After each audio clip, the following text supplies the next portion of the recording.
ನಮ್ಮ ಸರ್ಕಾರ ಕನ್ನಡದ ಪರವಾಗಿ ನಿಂತುಕೊಂಡಿದೆ. ಕನ್ನಡ ಅನುಷ್ಠಾನದ ಕುರಿತಂತೆ ತೀರ್ಮಾನ ಮಾಡಿದ್ದೇವೆ.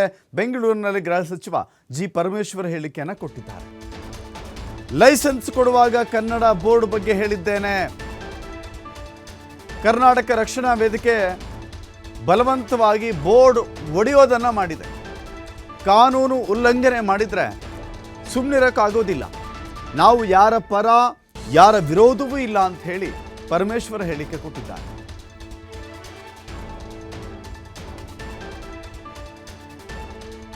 ಕನ್ನಡ ಮೊದಲನೇದಾಗಿ ನಾನು ಸ್ಪಷ್ಟವಾಗಿ ಹೇಳೋದಕ್ಕೆ ಬಯಸ್ತೇನೆ. ನಮ್ಮ ಸರ್ಕಾರ ಕನ್ನಡದ ಪರವಾಗಿ ಕನ್ನಡವನ್ನು ರಕ್ಷಣೆ ಮಾಡೋ ವಿಚಾರದಲ್ಲಾಗಲಿ ಕನ್ನಡ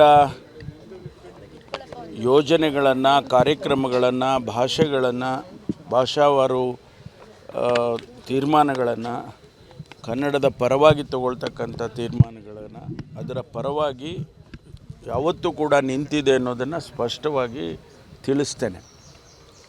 ಇವತ್ತು ಕನ್ನಡದಲ್ಲಿ ಆಡಳಿತ ಮಾಡಬೇಕು ಅಂತ ಹೇಳಿ ನಾವು ಅನೇಕ ಬಾರಿ ತೀರ್ಮಾನಗಳನ್ನು ತಗೊಂಡಿದ್ದೇವೆ, ಅನುಷ್ಠಾನವನ್ನು ಕೂಡ ಮಾಡ್ತಾ ಇದ್ದೇವೆ. ಈ ಸಂದರ್ಭದಲ್ಲಿ ಕನ್ನಡದಲ್ಲಿ ನಾಮಫಲಕಗಳನ್ನು ಹಾಕಬೇಕು ಅಂತಕ್ಕಂಥದ್ದು ಈಗಾಗಲೇ ಸರ್ಕಾರ ಅದರ ಬಗ್ಗೆ ನಾವು ಎಲ್ಲ ಟ್ರೇಡ್ ಲೈಸೆನ್ಸ್ ಕೊಡುವಂಥ ಸಂದರ್ಭದಲ್ಲಿ ಅವರಿಗೆಲ್ಲ ತಿಳಿಸ್ತಕ್ಕಂಥ ಕೆಲಸವನ್ನು ಆಗಾಗ್ಗೆ ಸರ್ಕಾರ BBMP ಅವರೆಲ್ಲ ಮಾಡಿಕೊಂಡೇ ಬಂದಿದ್ದೇವೆ. ಈ ಮಧ್ಯೆ ಒತ್ತಾಯಪೂರ್ವಕವಾಗಿ ಕರವೇ ಸಂಸ್ಥೆ ಅವರು ಫೋರ್ಸ್ಫುಲ್ಲಾಗಿ ಹೋಗಿ ಇವತ್ತು ಅಂಗಡಿಗಳಿಗೆಲ್ಲ ದಾಳಿ ಮಾಡಿ ಬೋರ್ಡ್ಗಳು ಕಿತ್ತಾಕಿ ಈ ರೀತಿಯೆಲ್ಲ ಮಾಡಿದ್ದಾರೆ. ಅದರ ಅವಶ್ಯಕತೆ ಇರಲಿಲ್ಲ. ಅದು ನಮಗೆ ಸರ್ಕಾರಕ್ಕೆ ನೀವು ಕಂಪಲ್ಸರಿಯಾಗಿ ಮಾಡಬೇಕು, ಕನ್ನಡ ಬೋರ್ಡ್ ಹಾಕಿಸ್ಬೇಕು ಅಂಥೇಳಿ ನಮಗೆ ಆಗಲಿ BBMP ಅವರಾಗಲಿ ತಿಳಿಸಿದರೆ ಅಷ್ಟು ಸಾಕಾಗಿತ್ತು. ಒಂದು ವೇಳೆ ನಾವು ಮಾಡಲಿಲ್ಲ ಅಂದರೆ ನಮ್ಮ ಮೇಲೆ ಆಪಾದನೆ ಮಾಡಲಿ. ಅದನ್ನು ಬಿಟ್ಟು ಕಾನೂನನ್ನು ಕೈಗೆತ್ತಿಕೊಳ್ತಕ್ಕಂಥ ಕೆಲಸವನ್ನು ನಿನ್ನೆ ದಿವಸ ಕರವೇ ಅವರು ಮಾಡಿದ್ದಾರೆ. ಅದಕ್ಕಾಗಿ ಪೊಲೀಸ್ನವರು ಅದನ್ನು ನೋಡಿಕೊಂಡು ಸುಮ್ಮನೆ ಇರೋಕ್ಕಾಗತ್ತಾ ಹೇಳಿ? ಸಾರ್ವಜನಿಕರಿಗೆ ತೊಂದರೆ ಆಗ್ತಕ್ಕಂಥ ಸಂದರ್ಭದಲ್ಲಿ ಪೊಲೀಸ್ ಇಲಾಖೆಯವರು ಸುಮ್ಮನೆ ಇರಬೇಕು ಅಂತೇಳಿ ಬಯಸೋದು ಭಾಳ ತಪ್ಪು. ಪೊಲೀಸ್ನವರು ಕಾನೂನನ್ನು ರಕ್ಷಣೆ ಮಾಡಬೇಕಾದದ್ದು, ಕಾನೂನನ್ನು ಸುವ್ಯವಸ್ಥೆಯನ್ನು ಕಾಪಾಡ್ತಕ್ಕಂಥದ್ದು ಅವರಿಗೆ ನಾವು ಕೊಟ್ಟಿರ್ತಕ್ಕಂಥ ಕಾನೂನಾತ್ಮಕವಾಗಿ ಜವಾಬ್ದಾರಿ. ಅದನ್ನು ಅವರು ಮಾಡಿದ್ದಾರೆ.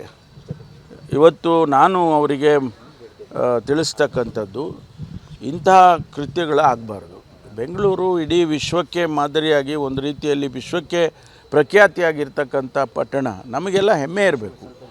ಭಾಳ ಜನ ಬೆಂಗಳೂರಿಗೆ ಹೊರದ ರಾಜ್ಯದಿಂದ ಬರ್ತಾರೆ, ಹೊರ ದೇಶದಿಂದ ಬರ್ತಾರೆ. ಅವರಿಗೆಲ್ಲ ನಾವು ಏನು ಮೆಸೇಜ್ ಕೊಡ್ತೇವೆ? ಅದು ಈ ರೀತಿ ಆಗಬಾರ್ದು. ಅದಕ್ಕಾಗಿ ಇವತ್ತು ಕಾನೂನು ಕ್ರಮ ಜರುಗಿಸಿದ್ದಾರೆ ಪೊಲೀಸ್ನವರು. ಅದನ್ನು ಬಿಟ್ಟು ಬೇರೆ ಯಾವುದೇ ವಿಶೇಷತೆ ಏನೂ ಇಲ್ಲ.